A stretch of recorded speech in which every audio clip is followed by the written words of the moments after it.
We're so delighted we have the Rebbitzin with us tonight, the rabbi's wife. And so welcome to Margate Community Church. We're glad you're here with us. Anyway, and the coffee is just about ready. Jean's fixing it, so just help yourself over here before Rabbi gets started.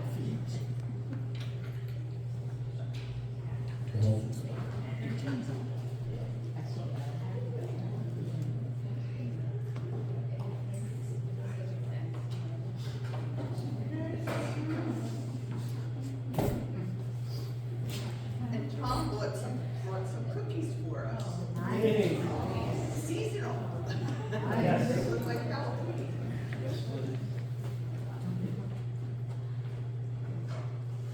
Do we have an official bell ringer or something? I was waiting for the coffee. Oh. Nobody really moving around. Gotcha. 629. Split one.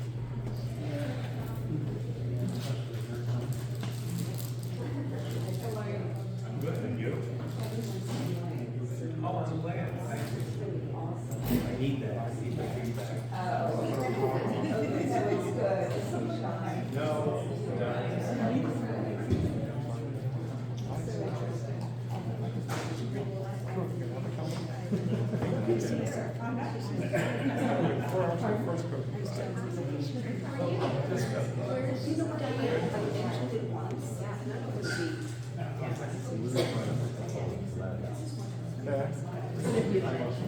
I tried to bring a friend. Yes.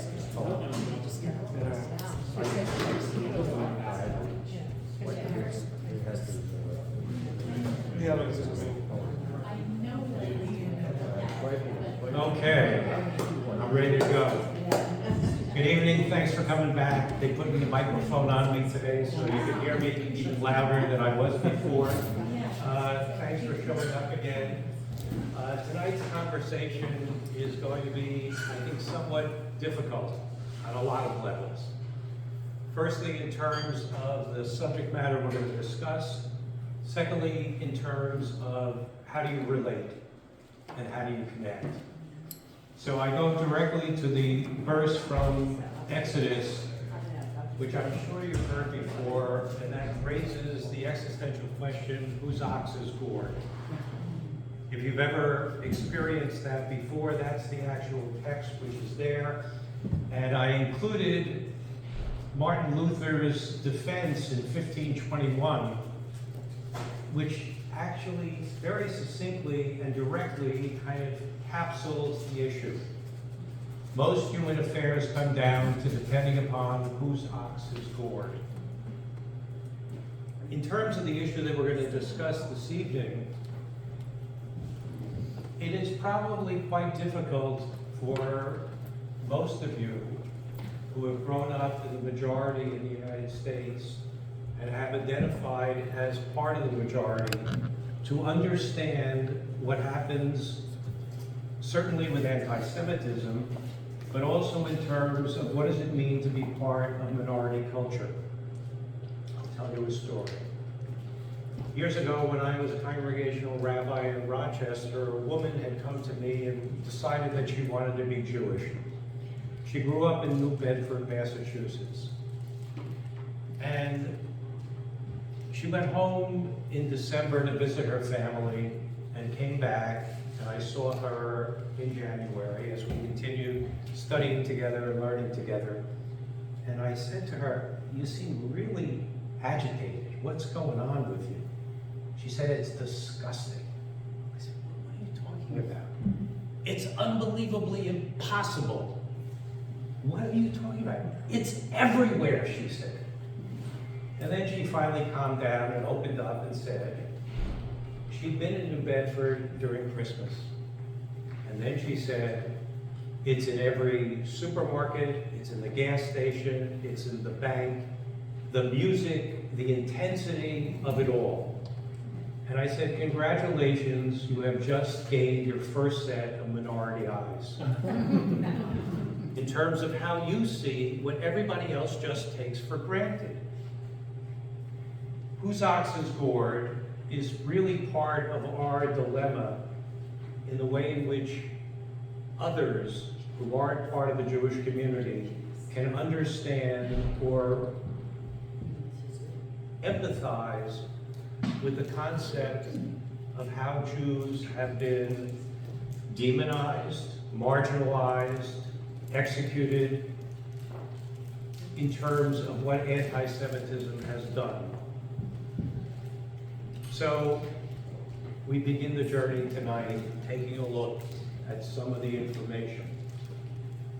So take a look, if you would, at this cartoon which appeared in American national newspapers. 1044, no big deal. The idea of a person with an umbrella because all of the stuff is flying down on top of them. But I want you to look at the caricature of the individual. If you can identify with it, just hold on to it. Don't answer it yet. But keep it in your mind as we look through representations and pictures. There is no doubt that October 7th was a watershed event. But what we're talking about tonight did not begin on October 7th, did not end on October 8th, did not end even up to this very day, and certainly has a history that goes back well beyond and before October 7th. How many of you have ever seen this picture in the past? Do you remember its context? It was, if I remember, children were being rounded up to get on the trains, if I remember. This little boy was being held by the Nazi guards because he had stolen a loaf of bread and was about to be shot by the guard. When I show the picture, I'm always mindful of trying to understand the gentleman with the gun, who probably had a lovely wife and children somewhere back in Germany. This was taken in Poland, and really found no problem at all with what he was about to do. The reality, if you go back and take a look at the Nuremberg laws in the 30s in Germany, was very effective in totally dehumanizing the Jewish population from being fully human to being viewed as if they were vermin, in the same way that one might put a trap out to catch a rat. It was perfectly acceptable. So in the mindset of this soldier, that's not a child, that's a subhuman. And we have seen that kind of ideology come to play in our own days in this past year. So there's the picture again. This is not a real copy of the New York Times, okay? But I want you to look at what the headlines are saying. Warsaw Ghetto uprising and overreaction. European leaders blame Jews for disproportionate response. Zionists must be held accountable for war crimes. Oh, you know what? That could be in the paper today, and it has been. What this representation attempts to present is the way in which reality gets morphed to fit whoever is in power and what the message is that they are trying to present. So we're going to take a look now at the past 16, 18 years of statistics, because as I said, October 7th didn't start this. So in 2008, there were 1,606 hate crimes. Almost 66% of them were against Jews. 2008, can you remember it? So what's the motivation for hate crimes? Well, race, ethnicity, dominant, religious bias, anti-Jewish, sexual orientation. So of those in 2017, of all of the hate crimes, 58% were against Jews.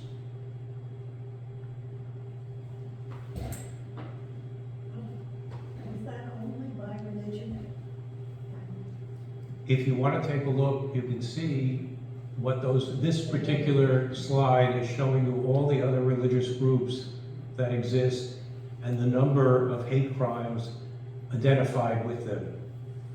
Protestants only had 40. Nah, you guys need to do better. Your numbers are too low. So here are anti-Semitic incidents in the United States over the last decade, this decade, 2008, 2017. You notice that it really hasn't gone away. And one of the things that I am guilty of, and others are, is we really thought that we had made enormous progress regarding hate crimes and anti-Semitism. I think there are many people who believe that when Barack Obama was elected president, that we had passed a watershed event. We were terribly naive, because I think it evoked enormous anti-Black and anti-racist behaviors that had been held under the surface. 2018, incidents by states. Oh, look at New Jersey, 200. A lot smaller than New York, which had 340. Massachusetts, 144. You can see, at least in 2018, where there were the most of these incidents.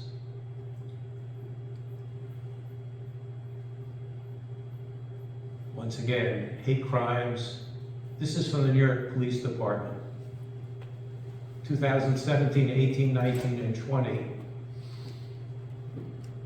You see the numbers. So take a moment and just kind of read this, if you would, as an orientation to what it is that we are investigating this evening. If you don't mind, maybe let me read it also. Religious anti-Semitism is the prejudice against the Jewish people based on hostility to Judaism and to Jews as a religious group. Racial anti-Semitism is prejudice against Jews as a racial ethnic group. From the Enlightenment onward, it is no longer possible to draw clear lines of distinction between religious and racial forms of hostility towards Jews. Anti-Zionism is the fastest growing anti-Semitic ideology. I don't mind Jews. I'm just very upset with the state of Israel.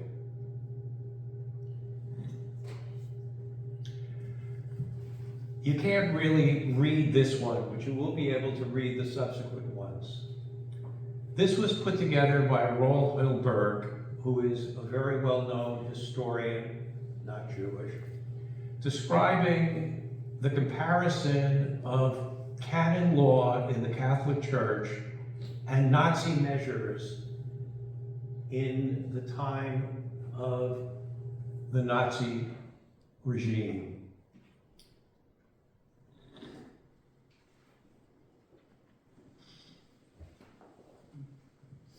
Jews and Christians not permitted to eat together, 306. Jews barred from dining cars, 1939.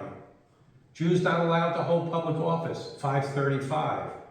Law for the reestablishment of the professional civil service, 1933. Jews not allowed to employ Christian servants or possess Christian slaves, 538. Law for the protection of German blood and honor, 1935. We got a whole lot more to look at. Burning of the Talmud, 681. Book burnings in Germany. Christians not permitted to patronize Jewish doctors, 1938. Jews not permitted to live in Christian homes, Goering, 1938. Jews obliged to pay taxes for support of the church to the same extent as Christians, 1078. Providing the Jews pay a special income tax in lieu of donations, 1940. Jews not permitted to be plaintiffs or witnesses against Christians in court, 1179. Proposal by the party chancellery that Jews not be permitted to institute civil suits. Jews not permitted to withhold inheritance from descendants who had accepted Christianity, 1179. Empowering the justice ministry to void wills offering the sound judgment of the people, 1938. The marking of Jewish clothes with a badge,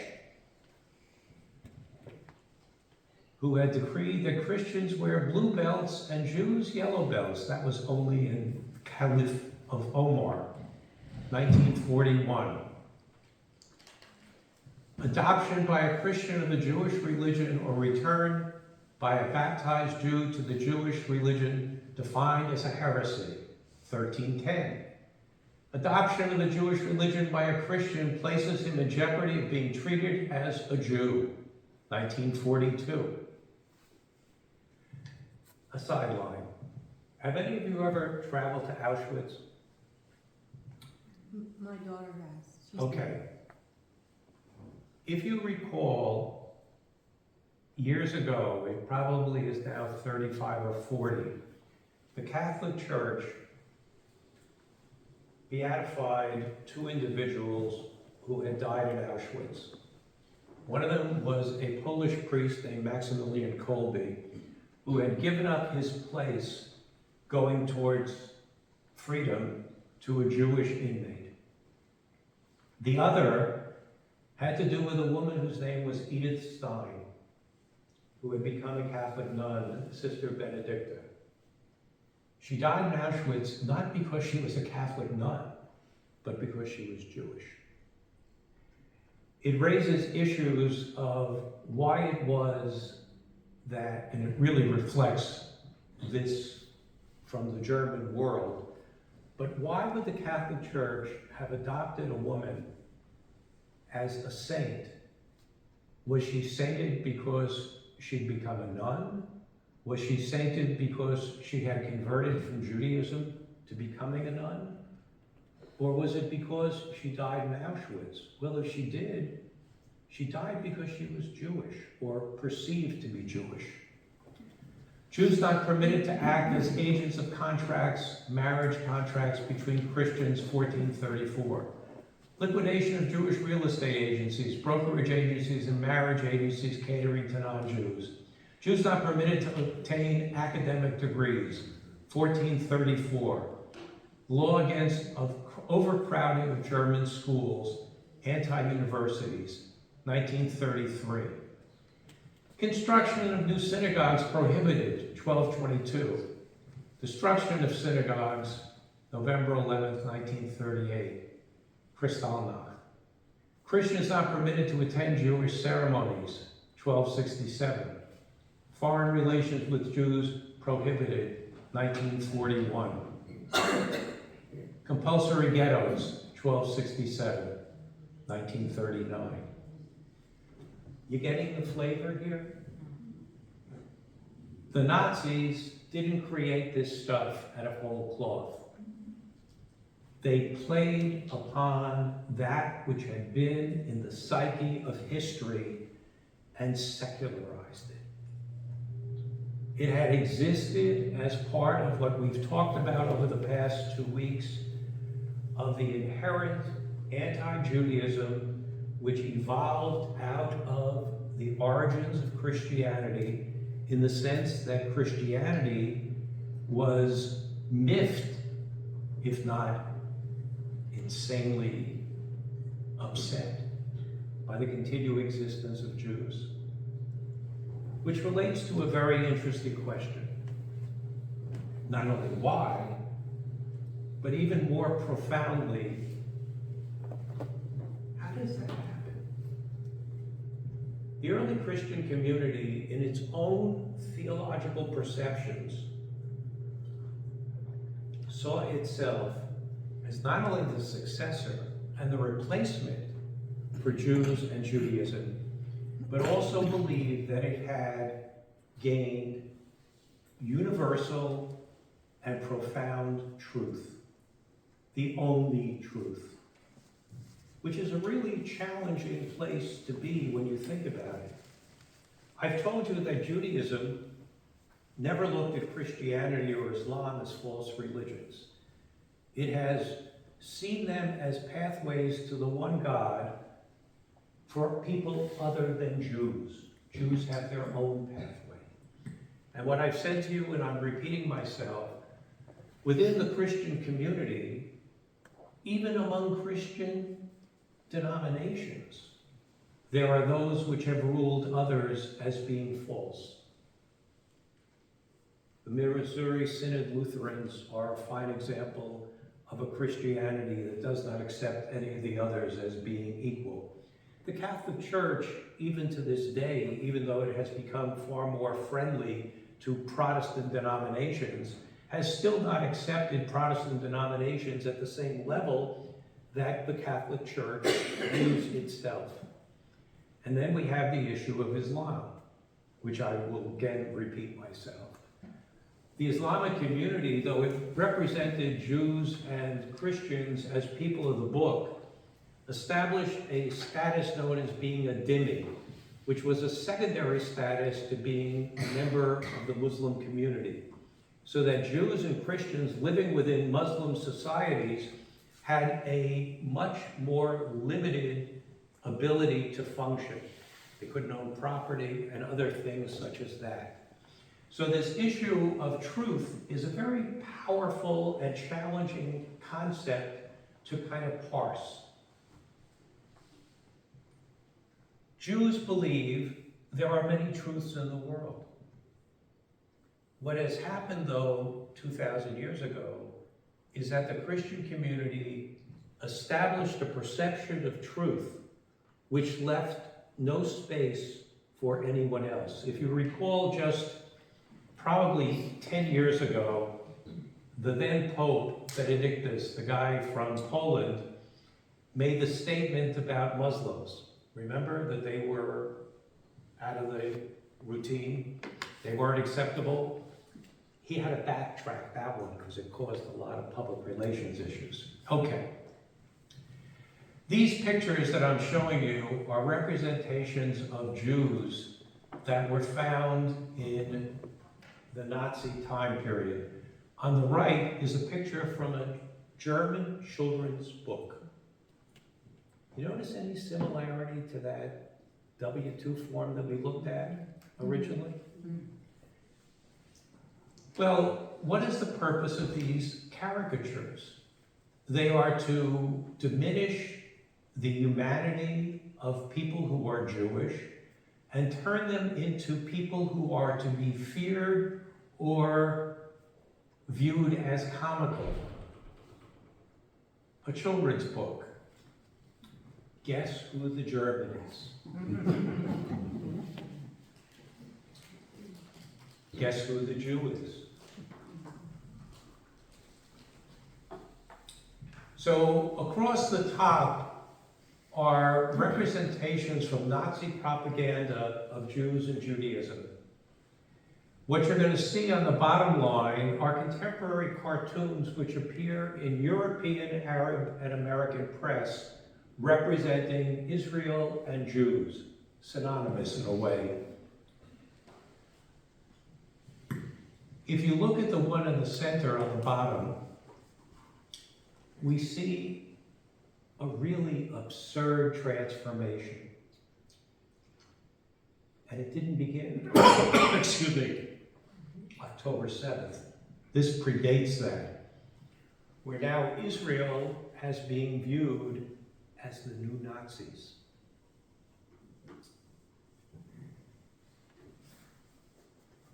Across the top, Nazi representation of Jews, propaganda. On the bottom, once again, contemporary cartoons of Jews.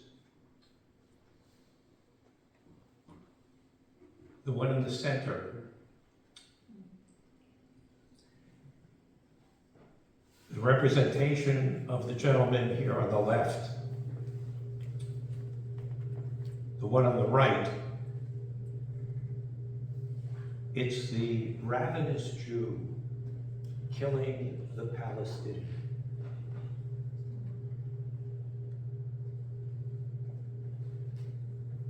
Friends, I am horrified that I have to show you this stuff, honestly.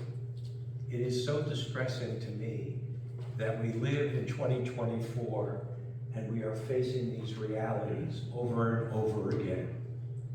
But this is what is occurring in the world that we live in.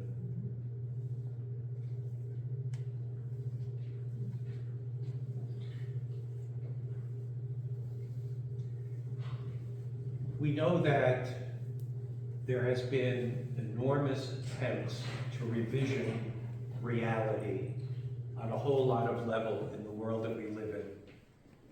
Just don't get your news from TikTok or Facebook the way 65 or 70% of Americans do. It's insane to me. But the idea that the Holocaust was made up and didn't exist is not just the words of a comedian.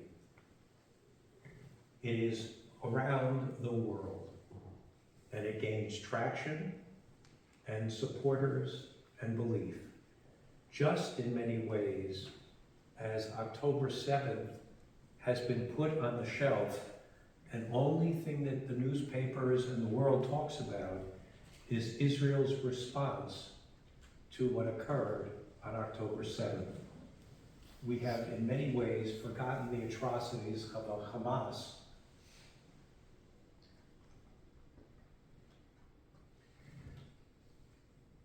The cartoon on the left was done during Barack Obama's presidency, as if the Jewish state had Barack Obama in their pocket. But that's the way mythology occurs. Say it enough, people will believe it.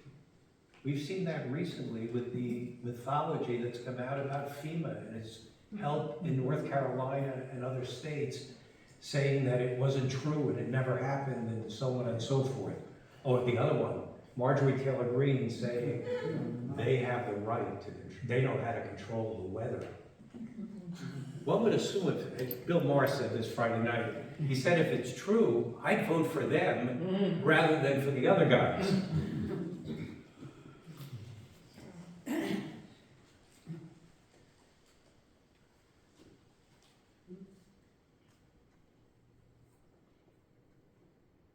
This is from the Arab press.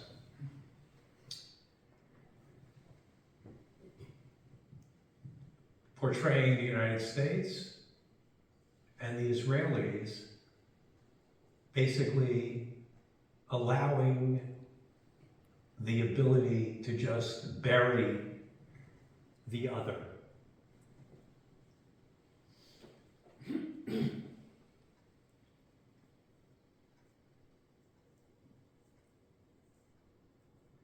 Israel attempting to rid the world of anti-Semitism. Well, any of you ever been in combat or in a war? Wars aren't fun. Things get destroyed. Look at the pictures of what we did in Afghanistan and in Iraq, or even better. How about Hiroshima and Nagasaki? How many of you saw the movie Oppenheimer? It was a brilliant movie. It was unbelievable, and when we saw it, I went about to fact check the movie. The movie is legitimately real. What was fascinating to me was the American reaction to dropping the bombs on Hiroshima and Nagasaki, which was exhilarating. It wasn't until 10, 15 years later that people started getting involved with the moral hazard of what was done. It's an interesting kind of dichotomy to put in place.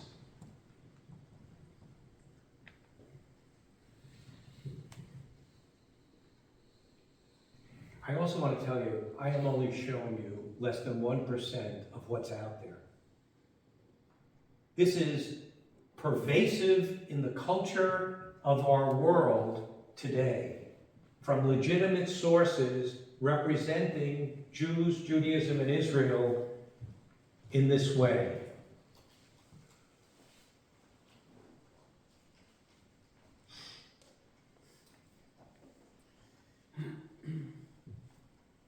little David and Goliath image. Now Israel, and who's the poor underdog?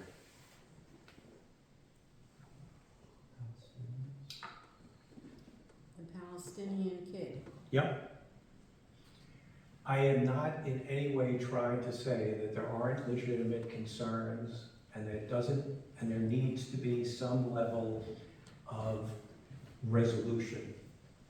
But as Golda Meir said, and I don't think her words are not contemporary as well, it's very hard to negotiate with people who want to kill you. It's very hard to negotiate with people who want to kill you.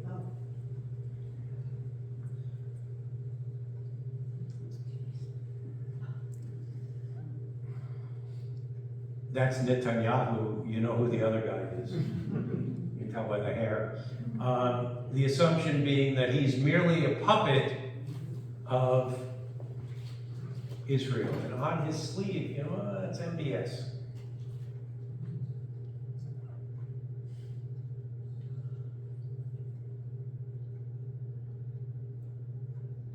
Next week, when we look at the history of the existence of the State of Israel, we have lots to be thankful for in the fact that Israel and Arab states have now entered into peace agreements. UAE is one of them. But you can notice the way it's represented. Oh, there's blood on their hands because the Palestinians are underground. I will repeat myself tonight and next week and tell you.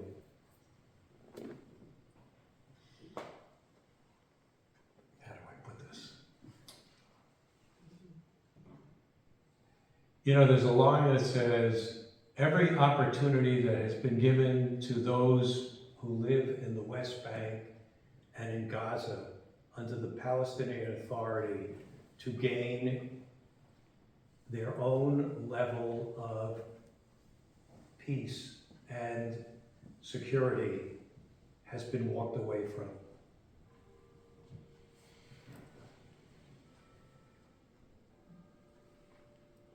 Nothing like a kosher pig to keep your day up, right? Again, that representation.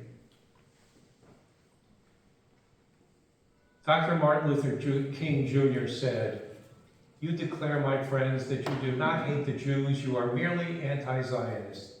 And I say, let the truth ring forth from the high mountaintops. Let it echo through the valley of God's green earth. When people criticize Zionism, they mean Jews. This is God's own truth. Anti-Semitism, the hatred of the Jewish people, has been and remains a blot on the soul of mankind. In this we are in full agreement. So know also this, anti-Zionist is inherently anti-Semitic and ever will be so." It goes back a while for him to have said that. Some of you may remember, and I think I will show it to you next week, in 1973, the United Nations passed a resolution saying Zionism was racism.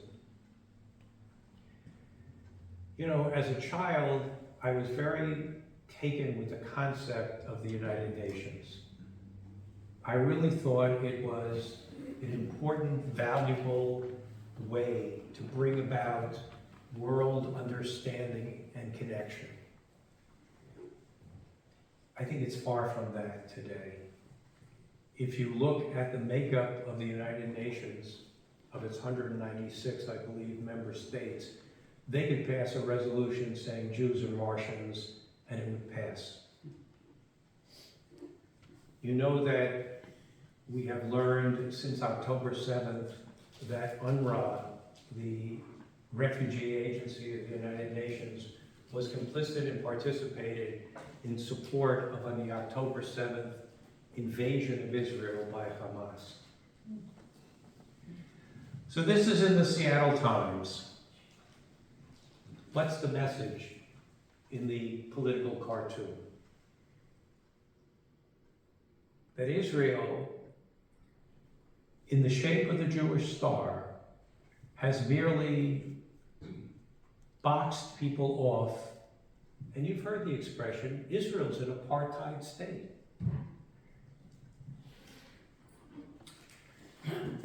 So this cartoon was created by this gentleman, Abdullah Durkheim, and if you can just visualize some of the characteristics, we've got a crane with a Jewish star, we've got a wall being built, and do you recognize the picture on the wall? It is Auschwitz, yes.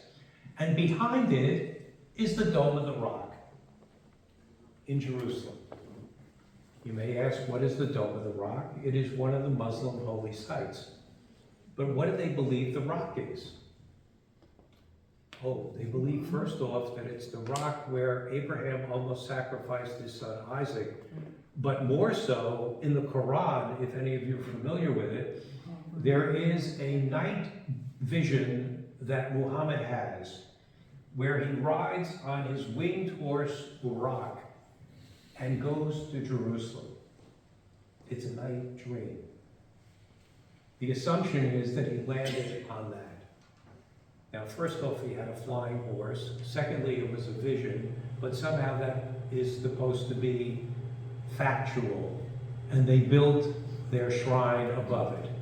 So here's the story. After 8 months and almost 1,200 drawings from 62 countries, a winner, 62 countries, has been chosen.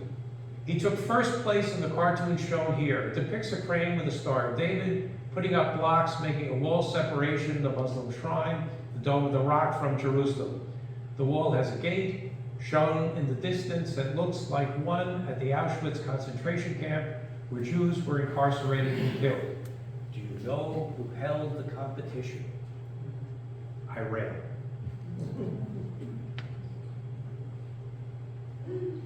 This is in Washington, D.C.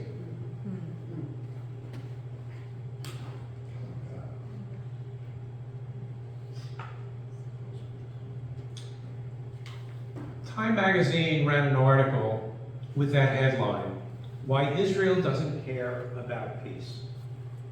Kind of provocative, wouldn't you say? But here's more. Why didn't it say why Palestinians don't care about peace? Why Hamas doesn't care about peace? Carl Vick, who was the Jerusalem Time bureau chief, it's not my title. The people who put together these covers are trying to be as provocative as they can. That was not his intention. Vick acknowledges that there is an attempt to delegitimize Israel, particularly in Europe, and that it is fair and reasonable concerns on the part of American Jews and Israelis to not want American journalism to get sucked into that process. Long gone. You remember this? This was controversial in the 2016 election. What's important, you see what's on the right in the red? What does that look like to you? Well, you know that they took this down almost immediately after it was up.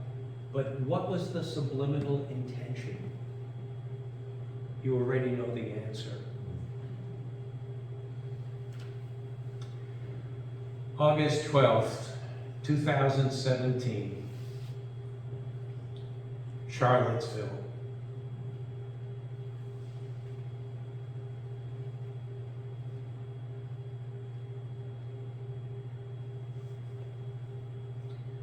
Charlottesville didn't begin this, but as I said to you, I was naive, and I think others were, about what was under the surface until about 9 years ago here in the United States. Do you remember what the president's response was to Charlottesville? Yes, that gave permission. How about to the Proud Boys, stand back and stand by? Well, America has a lot of history of, shall we say, splinter groups that have existed. We know about some of them, especially when the FBI has raided certain compounds in the north, in the far west north, Texas, Branch Davidians, whatever.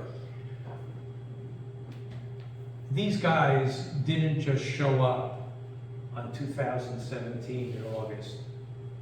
They were under the surface. I want you to think about American culture. And it's not just about us as being members of the Jewish community. There is a Lutheran minister named G. Lloyd Rediger who left the church and became a kind of observer of American culture. Wrote a book called Clergy Killers because he had come to realize that churches, like synagogues, have a DNA. And in most cases, they're healthy. In a lot of cases, they're not. Where there have been experiences that were negative with former pastors, priests, or rabbis, most congregations tend to close the door, sweep under the rug, and move on, and then they bear the tale of that which they're trying to hide.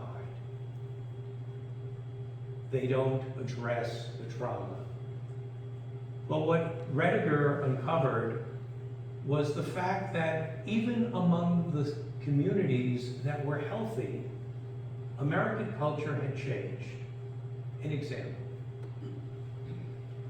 You know, I don't like the way the pastor looked at me the other day.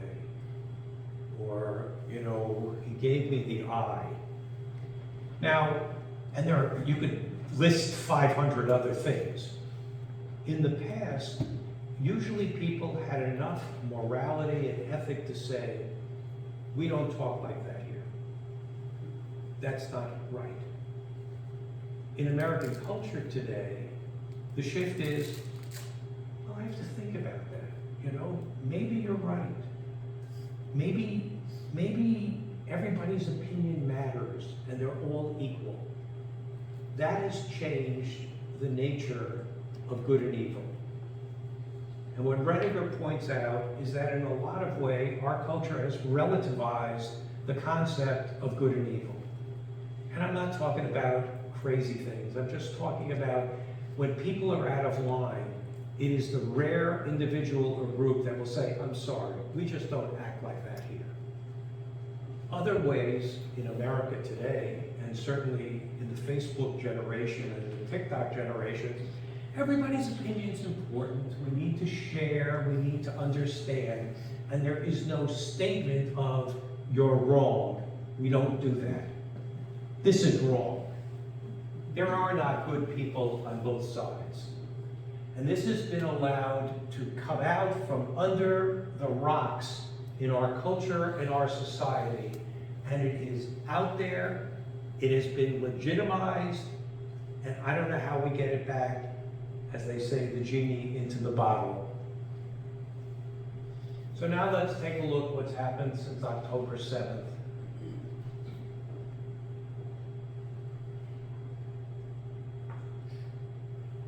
The increase in incidents took place after October 7th terrorist attacks in Israel. Between October 7th and the end of 2023, that's only a couple of months, ADL, the American Anti-Defamation League, tabulated 5,200 incidents, more than the entire incident total for 2022.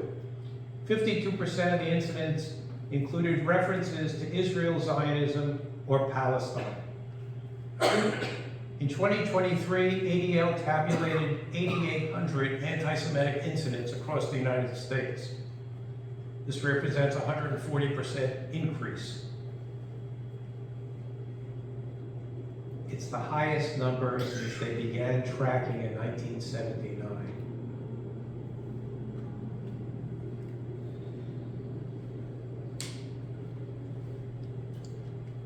Observed explicit anti-Semitic and anti-Zionist rhetoric at 1,352 anti-Israel rallies in the United States. Not in Europe, not in the Middle East, in the United States. Look at what happened on college campuses last year. Leaving out all Israel-related incidents, anti-Semitic incidents rose by 65%.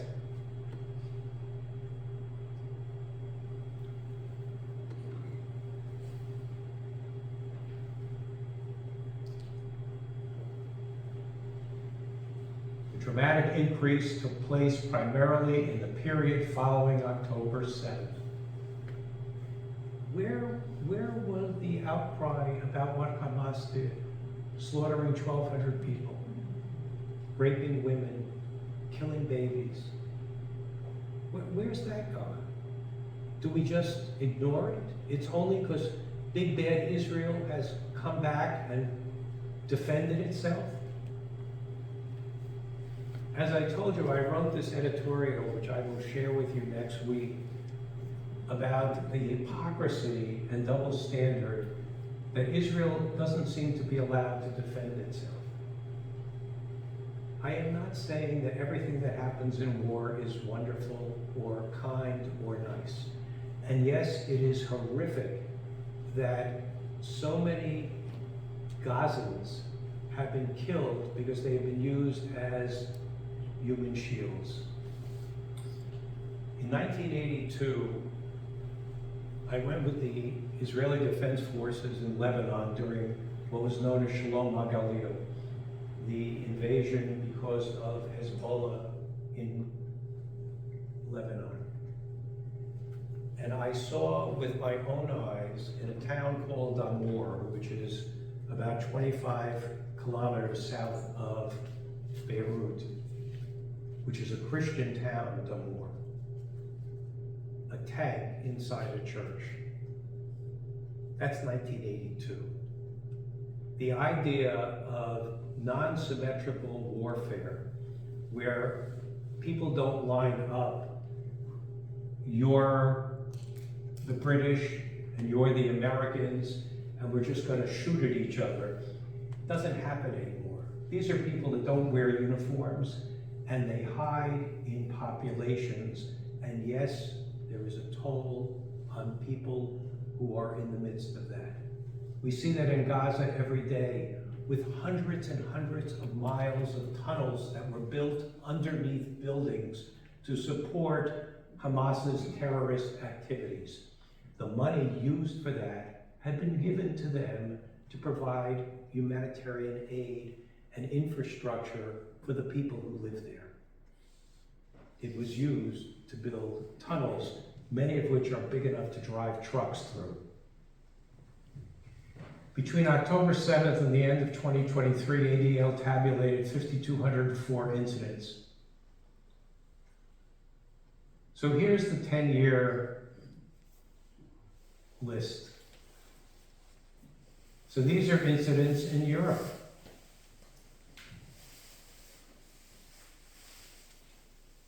Germany.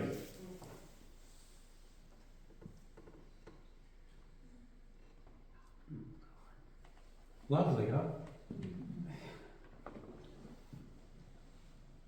What's the expectation? Somehow all the Jews should all be annihilated and this would solve.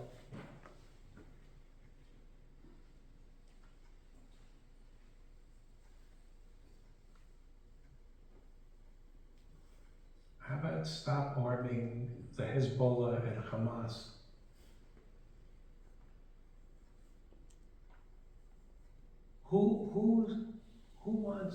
Who's going to allow you to have a ceasefire? I don't see anybody coming to the table, even though people claim it's going to happen. 57% of Jewish college students report having witnessed or experienced an anti-Semitic incident either on their campus or in the general public. Do you realize how horrific that is? And what's sad about the comment is, how many Christian and Muslim kids have seen this on their own campuses, and where were they? What have they been doing about it? The UK. So now you look at this picture again. Maybe you see something a little bit differently in what the intention was to bring to people's subliminal thinking about Jews and Judaism, not just the taxes. So here's my question. What's next? What now? What can you do? Who speaks out? And once again, whose ox is gored? It's up to you, friends. I'm here to talk. Yes? Two things. I am surprised that when they list the hate crimes, that black-white isn't numbered. Number two, as far as that last 1040, it was the Christian church that stuck the Jews in the ghettos and, marked them. But a Christian could not charge interest to a fellow Christian if he made a loan. Right. So therefore, they were forced to turn to the Jews for loans because Jews could charge some, interest. Right. So that's the Christian church actually doing that. The other thing is, in that, Jews will not replace us. Am I wrong? But worldwide, aren't there just about 2.5% Jews? Probably even less, 15 million around the world, maybe a little bit more than 15 million. Look, one of the things that we are observing, and I believe that Jews are kind of the litmus test of culture and society in terms of its own levels of acceptance, tolerance, and so on.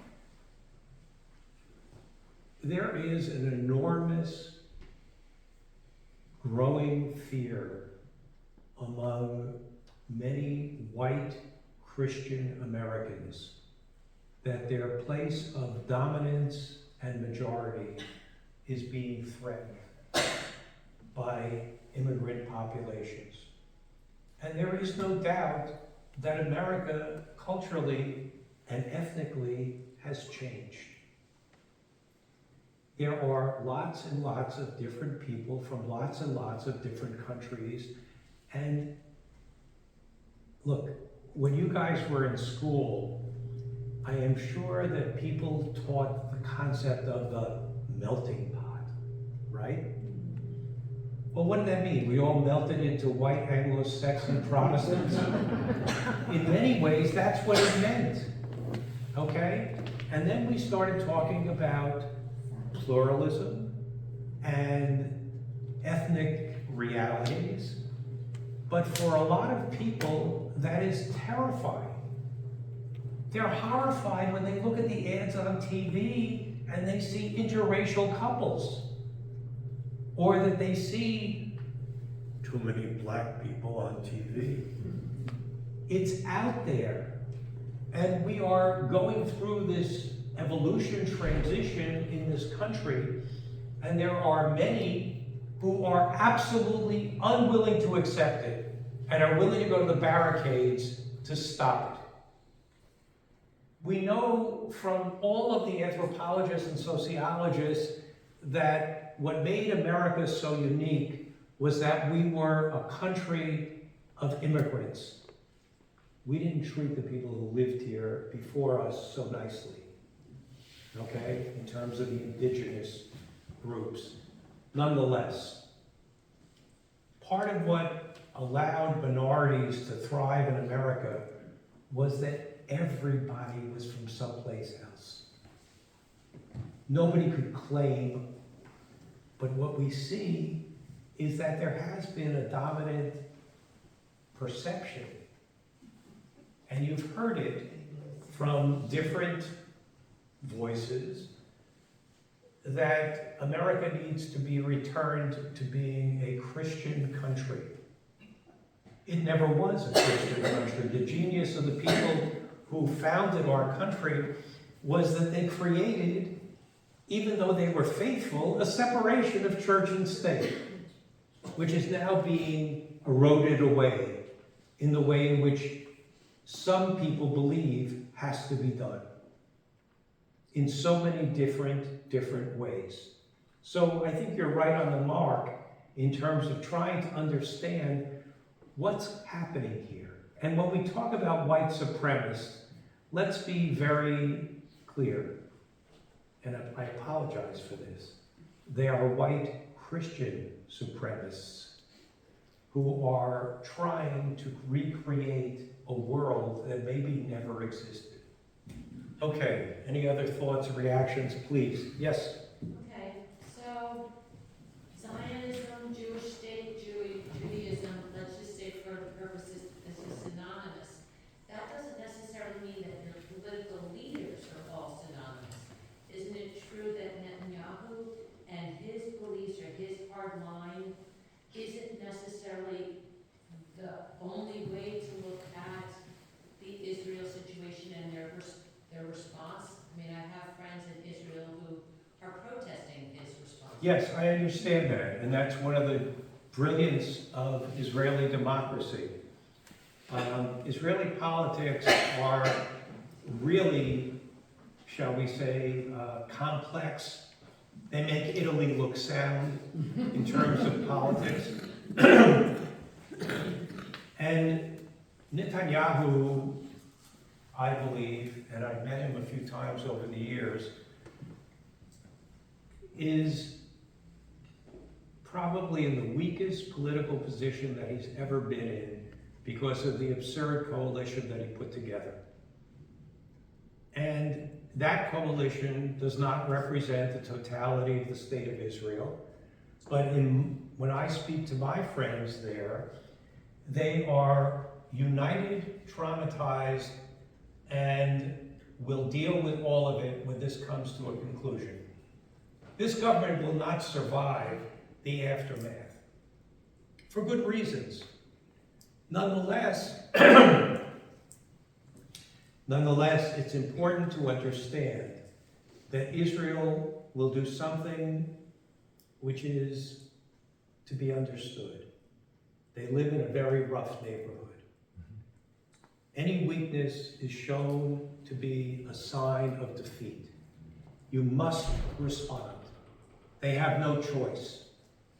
And if you want to talk about people trying to create some kind of equivalency, the Hamas only killed 1,200 people, so Israel should only kill 1,200. Sorry. If you project that into American culture and society, Israel's a country of maybe 10 million people. So 35 times 1,200 is what? 42,000? If a terrorist killed 42,000 people in the United States, would we be calling for some level of tolerance?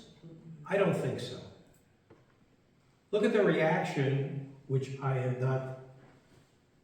was out of place, to Iraq and Afghanistan after the World Trade Center in 2001. America had to respond.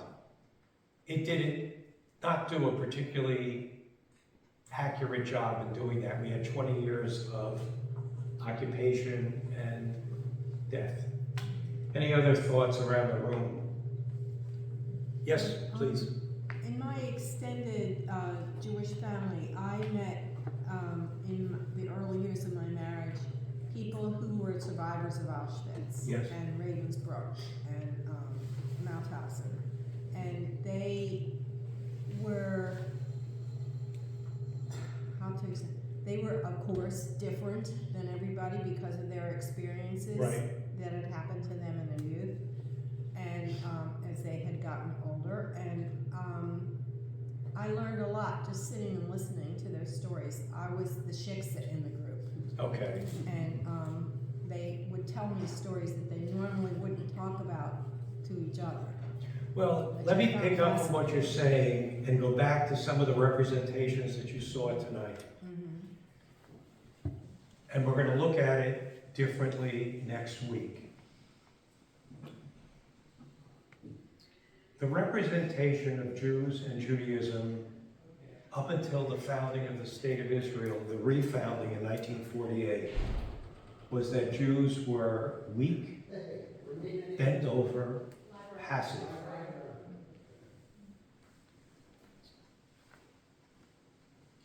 The Israelis have created a different ethos. And I will say this to you.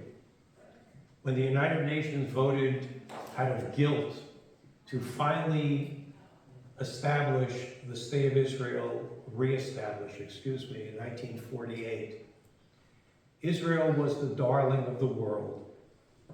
The David and Goliath story against the world. They beat off all these Arab countries in 48 during the War of Independence. And Israel was very much a third world country. It was very socialist in a lot of ways.